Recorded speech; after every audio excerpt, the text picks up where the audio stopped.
Okay, so you ever feel like you're constantly battling stress? Like trying to meditate in a hurricane? Yeah, me too. And, I'm always looking for new ways to deal with that feeling. So that's why we're doing a deep dive today into those supplements for stress reduction. Yeah, Especially this one, everyone's talking about Cortisync. it's a hot topic for sure. And there's some really cool science behind these supplements, like how they actually work in your body. So we're talking about more than just like your average chill pill. Exactly. It's not about masking those symptoms. It's like getting to the root of how your body actually handles stress. And it all kind of starts with understanding this thing called cortisol. Okay, cortisol, Mm-hmm. right? Isn't that the like stress hormone everyone's always trying to get a grip on? Yeah. But here's the thing, though. Cortisol gets kind of a bad rap, It's actually super important for a lot of, bodily functions. Like, it regulates your sleep-wake cycle, your metabolism, even your immune system. It's just when your cortisol levels are, constantly high from our, modern lifestyle that it becomes a problem. Okay, so it's like that friend who's great in small doses, Right. but too much of them, it's like chaos. Exactly. A perfect analogy. And when we're talking about chronic stress, that chaos can look like weight gain, difficulty sleeping, anxiety, even like a weakened immune system. So we have to find ways to manage those cortisol levels. And that's where these supplements come in. Okay, so let's talk about those. The articles that you sent over mentioned adaptogens. I've heard that term thrown around a lot. Honestly, I always thought it was a trendy buzzword. What's the real story with adaptogens? Yeah, I hear you. There's a lot of hype out there. But adaptogens are not a fad. They're actually ancient remedies, herbs and even some mushrooms that have been used for centuries in traditional medicine, like in Ayurveda. What's really cool about them is their ability to, as the name suggests, help your body adapt to stress better. So instead of just like covering up the stress, they actually change how my body responds to it. Exactly. It's like giving your system a crash course in stress management. And they do this by working on a specific pathway in your body called the, let me see if I can say this right, hypothalamic pituitary adrenal axis, the HPA axis for short. HPA axis, catchy. So what does this HPA axis do? How do adaptogens work their magic on it? Okay, so think of your HPA axis as your body's main stress response system. It's like the communication highway between your brain and those adrenal glands, which are responsible for pumping out those stress hormones like cortisol. And when you're stressed out all the time, this highway is jammed with traffic, so those cortisol levels stay high. Adaptogens are like the traffic controllers, helping to regulate the flow and prevent those long stretches of high cortisol. That makes so much sense. So it's not about like eliminating stress completely. It's more about helping our bodies deal with it better. Yes. And different adaptogens have different strengths. Two of the most studied for stress are ashwagandha and Rhodiola rosea. Okay, so I have to admit, ashwagandha is the one that really got me interested. Mostly because I can never say it right on the first try. But what is it about it that makes it so good for stress? Well, it's not just a funny name. Ashwagandha has been used in Ayurvedic medicine for forever to fight stress and help people feel better overall. And what's really cool is that modern science is actually confirming what those traditional healers have known for a really long time. Studies are showing that it can actually really lower cortisol levels. Okay, when you say really lower, we're talking hard numbers here, right? Yeah, for sure. Studies have shown that ashwagandha can reduce those cortisol levels by up to 32%. That's pretty significant. It's actually one of the most effective natural cortisol reducers out there. 32%. Whoa. That's huge. So how does it actually work? Is it just telling those adrenal glands to chill out? Basically, yes. Ashwagandha interacts with those HPA axis pathways we were talking about before, helping to regulate the body's stress response and bring those cortisol levels back to a healthy place. It's like a little nudge to your system, reminding it to just breathe and relax. So it's like a chill pill, but without having to actually take a pill. Okay, I can get behind that. Exactly. And here's where it gets interesting. While ashwagandha is calming things down, another adaptogen called Rhodiola, rosea, takes a different approach. It's all about fighting that fatigue, the mental and the physical. So if you're feeling totally burned out, struggling to focus, Rhodiola could be your saving grace. Wait, so is it like an energy drink, but without the jitters and that awful crash later? Yeah. You got it. And there was this one study that really showed this. Researchers took a look at physicians who work those night shifts. Talk about a recipe for fatigue and your brain just being fried. They actually found that Rhodiola rosea made a real difference in these doctors' mental performance and helped them feel less tired after only a few weeks. Wow, if it can get those doctors through a night shift, imagine what it can do for the rest of us. I'm curious, though, how's Rhodiola different from ashwagandha. They're both adaptogens, right? That's right.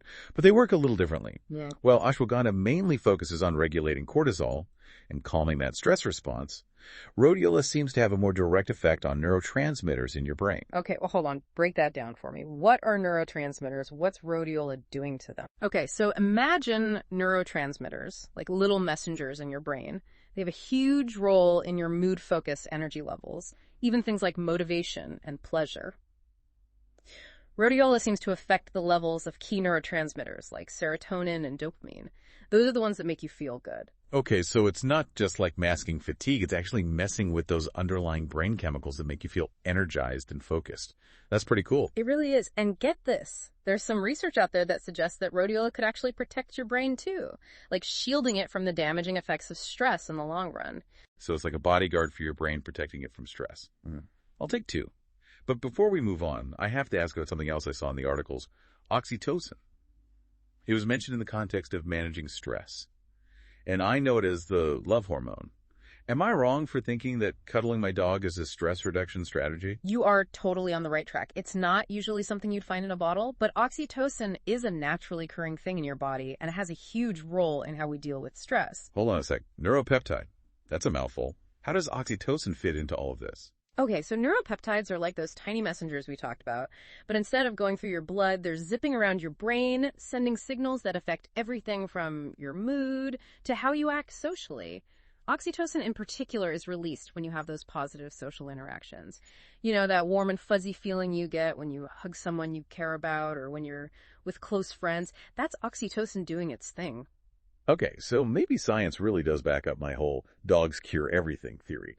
But really, how does oxytocin actually help with stress? Well, studies show that oxytocin can lower your cortisol levels. It does this by influencing that same HPA axis we've been talking about, basically putting the brakes on too much cortisol production. But it's not just about lowering the bad stuff. Oxytocin also boosts those feelings of trust and connection and well-being, which also helps to protect you from the bad effects of stress. So it's like a double whammy. Turning down the stress hormones and turning up those good vibes. Exactly. And the best part is, you don't need a prescription for more oxytocin. Making a point to do things that naturally boost it, like spending time with loved ones, cuddling your pets, even just giving someone a hug can make a huge difference. I'll take any excuse to hug my dog more. But this is all super interesting, and it sounds like this Cortisync stuff is tapping into some powerful things with these ingredients. It is, and that's what we'll get into next. What's so special about this product? What are the good and bad things about it? We'll unpack all of that after this. Okay, so we're back, and we've talked a lot about cortisol and adaptogens and even like the power of hugs. But let's actually talk about this Cortisync product. What's the deal with this stuff? So the cool thing about Cortisync is that it combines both ashwagandha and Rhodiola rosea. You get like a 2-for-1 deal for managing your stress, ashwagandha for calming those racing thoughts and lowering that cortisol, and then the Rhodiola rosea to help with fatigue and give you an energy boost. It's like having a Zen master and a cheerleader in one bottle. Okay, I love that. It's not just about like slapping a Band-Aid on the stress. Yeah. It's actually trying to address that lack of energy that usually comes with feeling super overwhelmed. But how does Cortisync actually compare to other stress supplements out there? That's a great question. I mean, there's a lot of choices, right? You could go for just plain ashwagandha extract, or something like Cerephos, which uses a different thing called phosphatidylserine. But what makes Cortisync different is that it blends those two approaches, tackling stress from different angles, addressing both the physical and the mental parts. Plus, they have that 67-day money-back guarantee. Okay, well, that's always a good thing. Yeah. But even with the best ingredients, is there a right way to actually take these supplements? Does timing really matter? Oh, absolutely. It's not like candy where you just pop it and hope for the best dosage, and timing can really make a difference, especially with supplements that affect your hormones and energy. For ashwagandha, studies show that taking around 250 to 600 milligrams a day is a good place to start. What about Rhodiola rosea? Is it the same? It's pretty similar, but with a little twist. For Rhodiola, research says that doses between 200 and 600 milligrams a day work well for fatigue and stress. But because it might give you energy, it's usually better to take it earlier in the day. You want to be up all night because of your stress supplement. To defeat the purpose. Yeah. But how do you know what dosage is right for you? Is it a lot of trial and error? That's where talking to your doctor comes in. They can help figure out the right dosage and timing for you based on your needs, any medications you're on, your health history. Just because something's natural doesn't mean you can just take a ton of it. So it's always best to check with a professional first. Right. But let's be real here. If I start taking Cortisync, can I just keep up with all my same stressful habits and expect it to magically fix everything? That is the million-dollar question, isn't it? While these supplements can be super helpful for handling stress, they really work best as part of a bigger plan. So it's not like some magic solution. You can't just take a supplement and ignore a bad lifestyle. Exactly. It's like having a toolbox. You've got your ashwagandha hammer and your Rhodiola screwdriver, but you also need to use your other tools like exercise, a balanced diet, good sleep, and doing things to reduce stress like meditation or breathing exercises. So it's more like a whole life renovation, not just a quick fix. Right, and those lifestyle things, they're not just some vague advice. They have a real impact on how resilient you are mentally and emotionally, which is super important when dealing with the stresses of life. Okay, that makes sense. But let's say you're doing all the right things. You're taking your Cortisync, you're hitting the gym, eating your veggies, but your mind is still racing with a million worries. What can you do to change that mental game when it comes to stress? That's where those mental tools come in. Things like cognitive reframing and practicing mindfulness. Those sound interesting, but break them down for me. Let's start with cognitive reframing. What is that exactly? It's not as complicated as it sounds, I promise. It's basically about making a conscious choice to look at stressful situations from a new perspective. So it's like giving your brain a new pair of glasses. You got it. Instead of seeing a problem as this impossible thing, you start to see it as a chance to grow or learn something. It's not about pretending the challenges aren't there. It's about choosing to focus on the things you can control and looking for the good that might come out of it. Okay, so like instead of freaking out about giving a big presentation at work, I could look at it as an opportunity to share what I know and connect with coworkers. Exactly. Or instead of getting stressed out about traffic, you could use that time to listen to a podcast, maybe this one, and learn something new. It's about finding those little bits of positivity in the middle of all the crazy stuff. I love that. Turning those stressful commutes into chances to learn. What about mindfulness? That seems to be a big thing these days. It is. And for a good reason. Mindfulness is all about just being in the moment without judging anything. It's about noticing those thoughts and feelings without letting them take over. Okay, but that's easier said than done, right? Yeah. Especially when you're feeling overwhelmed. It definitely takes practice. But even taking a few minutes every day to focus on your breath, to feel the sensations in your body, or to just appreciate the little things can make a huge difference. It gives you space between you and your thoughts, letting you pause before you react to the stress. It's like hitting the pause button on that stress response. Yeah. I think we could all use a little more pausing in our lives. I agree. And while we're talking about those mental tools, there's another really powerful one I want to mention: gratitude. Gratitude. Okay, so I'm all about counting your blessings. But how does that actually help when you're like drowning in deadlines and feeling completely overwhelmed? It's easy to get stuck in this negative spiral when we're stressed, focusing on everything that's going wrong. But when we actually try to be grateful, even for the small things, it can change our whole perspective and help us feel more positive. So like instead of freaking out about the mountain of laundry I need to do, I could try to be grateful for having a comfy bed to sleep in tonight. Exactly. Or instead of stressing over deadlines, you could take a minute to appreciate the skills and talents you have that let you do that work in the first place. It's about teaching your brain to focus on the good stuff, which can really affect your overall well-being. Okay. I think I can feel those positive vibes already. But we've covered a lot here. Supplements, lifestyle changes, mental tools. It's kind of a lot to handle. Where do we even start? That's the best part. You get to decide. Start with something that really speaks to you. Maybe it's trying ashwagandha or committing to 5 minutes of mindfulness each morning. Or maybe it's as simple as just writing down 3 things you're grateful for before bed. So it's about finding what works for you personally, what fits into your life, and what you can actually keep doing. Exactly. There's no magic formula for stress management. It's about experimenting, figuring out what works for you, and being kind to yourself through the whole process. I like that. Experimentation and self-compassion. 2 of my favorite things. But before we finish up this whole stress-busting deep dive, there's one more thing I want to talk about: the power of connecting with other people. Because honestly, sometimes stress is like a magnet for more stress, right? You're telling me. And sometimes the best cure for that is being around people who get you and support you. So it's not just about taking care of ourselves individually. It's also about putting effort into those relationships that make us feel like we belong and remind us that we're not alone in this crazy thing called life. Absolutely. And this goes back to that oxytocin boost we talked about. Spending time with loved ones, having deep conversations, even just laughing with a friend can really impact how stressed we feel. So sometimes the best way to de-stress is just to hang out with people. It really can be. And don't underestimate a good hug. A hug from someone you care about can release all those feel-good hormones like oxytocin, which can fight those stress hormones and help you relax. Okay, you've convinced me. Hugs for everyone. Yeah. But really, it's so easy to isolate ourselves when we're stressed. So remembering to reach out and connect with others is so important. Definitely. And don't forget about your surroundings, too. They can either add to your stress or help you chill out. We can talk more about that later. Okay, we're back. And it's funny how we think about stress as this thing inside us. Like something we just have to push through. But what if I told you that the stuff around us could actually be making us more stressed? It's true. We're so focused on those individual coping things, which are important, of course, but our surroundings really affect how stressed we feel. And we don't even realize it most of the time. It's like our environment is this little gremlin in the background whispering, hey, guess what? You're going to be stressed out now. Exactly. And one of the best things you can do is to just look around and see where you can create a space that's more calming and supportive. So it's like feng shui, but for stress relief. I like that.